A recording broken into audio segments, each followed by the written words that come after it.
All right, so let's start where we left off yesterday with regards to the Benoni. We left off yesterday that the Benoni was holding by a place he's taking advantage of this auspicious moment. He took advantage of the opportunity. He had Moichin de Gadlus. Moichin de Gadlus means this tremendous revelation that was taking place in the upper worlds. So now that he had this tremendous revelation that was taking place in the upper worlds, he took advantage of it. That revelation is trickling down into him, into his soul. He's using that opportunity, and as he's using his mind to meditate, it's affecting his emotions.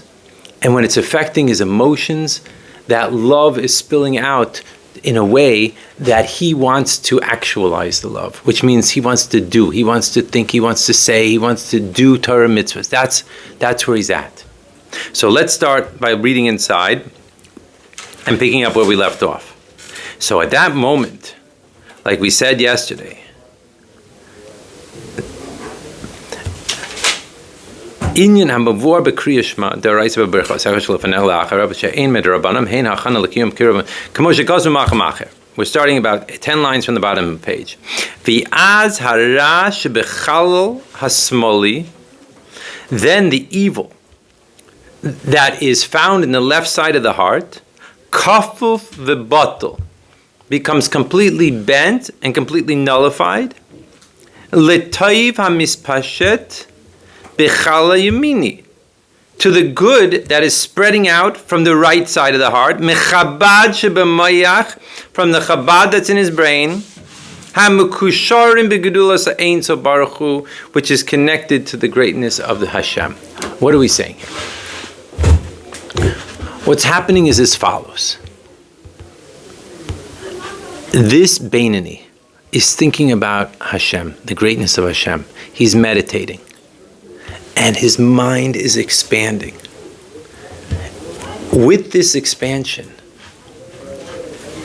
the mind now is able to pass through what is known as the Meitzer Hagaron. The Meitzer Hagaron means the narrowness of the throat.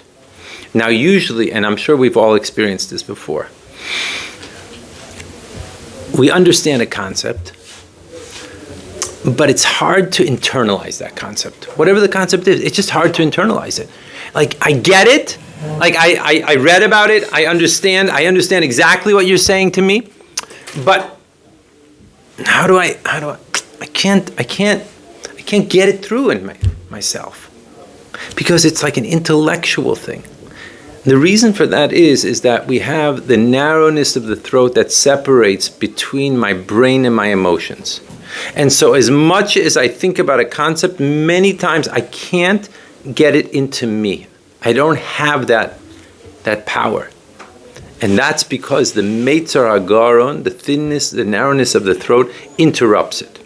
When a person is holding in a state of Moichin de Gadlus, it overwhelms everything. So once it's in the brain, it automatically flows down to the heart. And as we talked about in chapter 9, the right side of the heart is where the Nefesh Elokis is, the godly soul is. The left side of the heart is where the Nefesh Bahamias is, the animal soul is. At that moment, it's flowing down into the right side of the heart where the Nefesh Elokis is, and the Nefesh Elokis is just expanding everywhere. At that moment, there's no place for the Nefesh Bahamias. The animal soul can't say anything. It's so overwhelmed by the feelings of the Nefesh Elokis, the love it has for Hashem, there's just no room for the Nefesh Bahamis. And that's why it says specifically the words, it's kafuf and batel. It's bent, it's totally nullified. There is no Nefesh Bahamis at that moment. It's just, if you were to take a picture of this person at that moment, he looks like a tzaddik. Because he's just feeling the love for God. There's nothing else there. That's how it looks. Now, on the other hand, aval, after the tefillah, after the davening, Bihistalkus hamoichin de gadlus, ein so baruch hu, that now what happens is that the moichin, the gadlus is going away. Hari hara choizer v'niur bechal hasmoli. The ra, the evil, is now going to return and wake up in the left side of the heart. So Yossi Paltiel, Rabbi Paltiel from Crown Heights, gives a great mashal for this. He talks about, I'll put it in this way.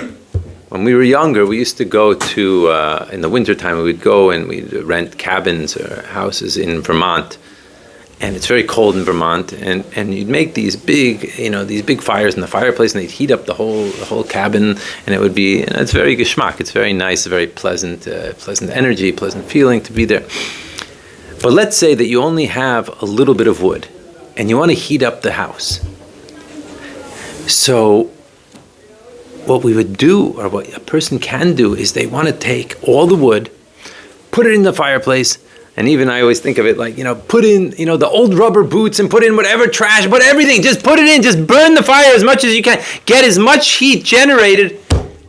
But then after a while, the fire starts to go down and down. And you take the metal thing, I don't know what that's called, but that metal thing, and you try to, get the fire going a little bit more, get a little bit of heat, to bring it more out.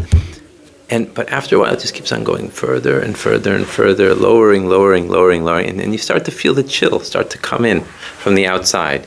And it feels a little bit more chilly, a little bit. In the beginning, when you had this huge flame, you can't even sit next to the fireplace. It's so hot. All of a sudden, it starts to die down. This is the idea of what's happening here. That was his example of the Benoni. The Benoni puts all his efforts in by davening in the morning, and he's hoping that the fire is just going to burn, and it's going to hopefully cover the rest of the day.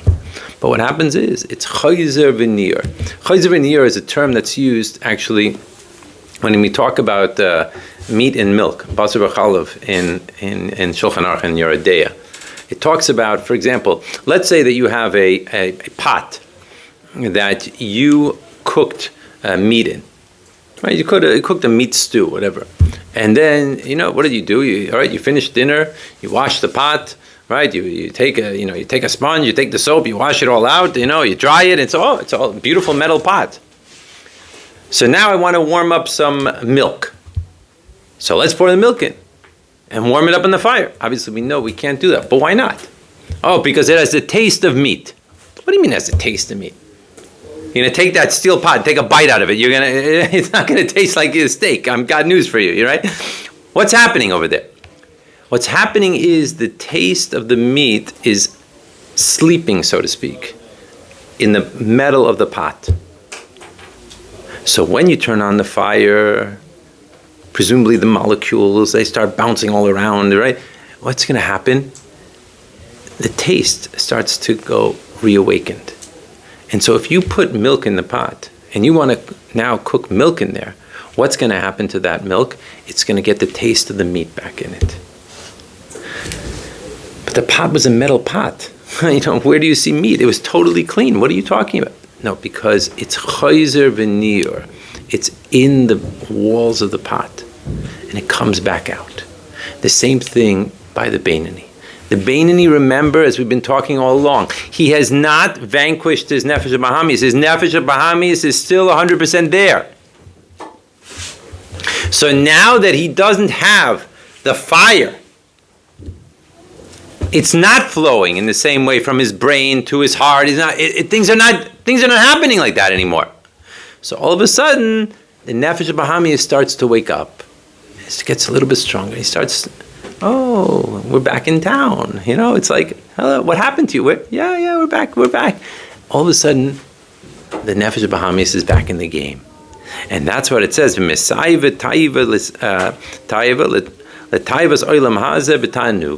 it gets back into its mission. Because remember, the Nefesh HaBahamis wants us to be immersed in Olam Hazeh. Immersed in the pleasures of Olam Hazeh. Immersed in going after my taivas, whatever my taivas are. So immediately, it's like it's waking up. We went to sleep. Okay, you won the first round. Right? The first half, we'll give it to you.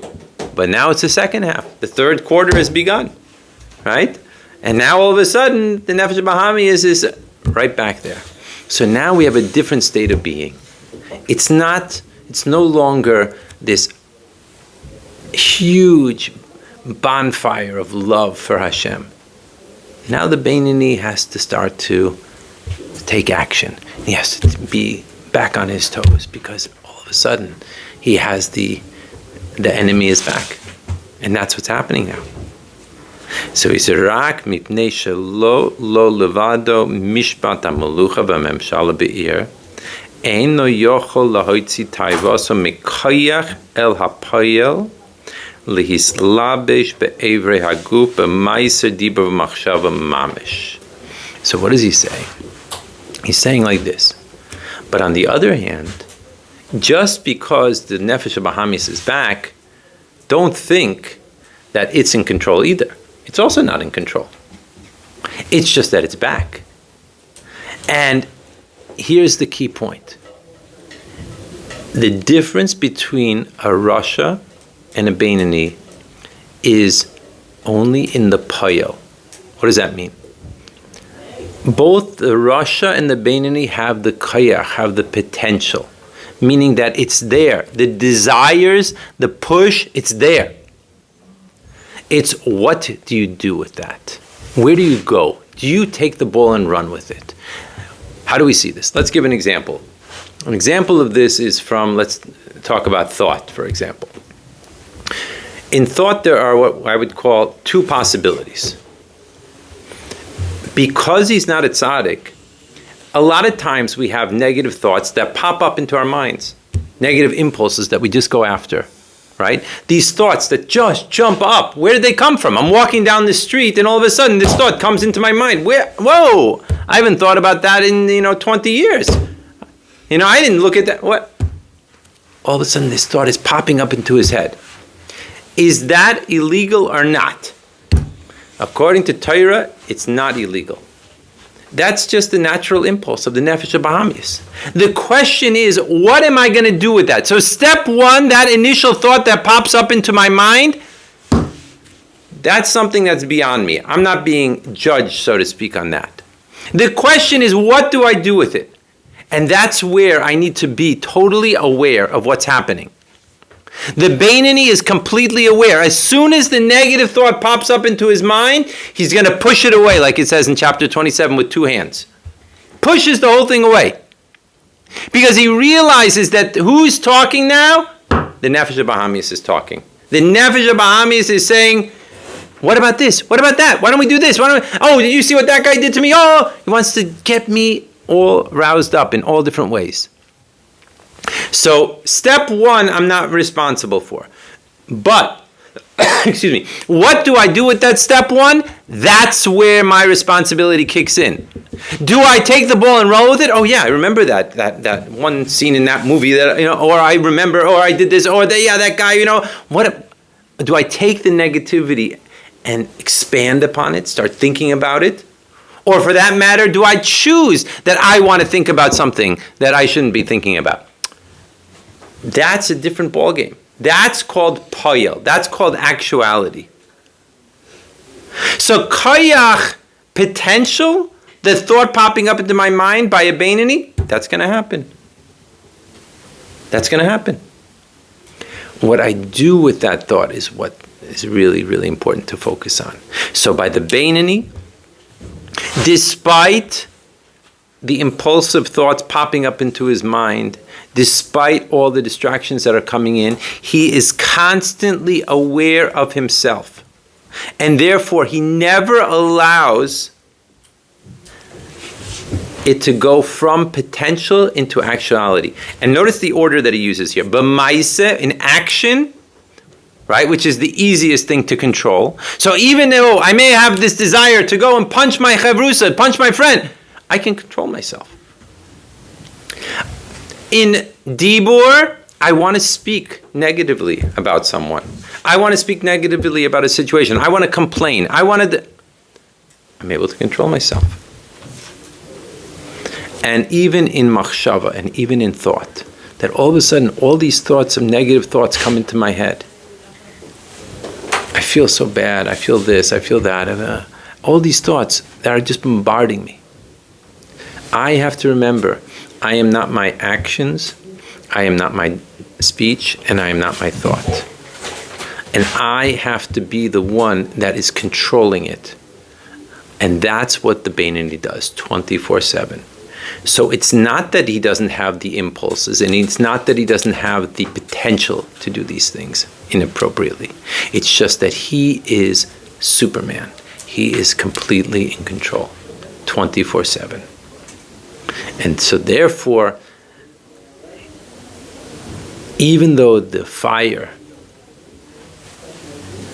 died down, he still has enough energy within him to remain completely in control. That's it for today.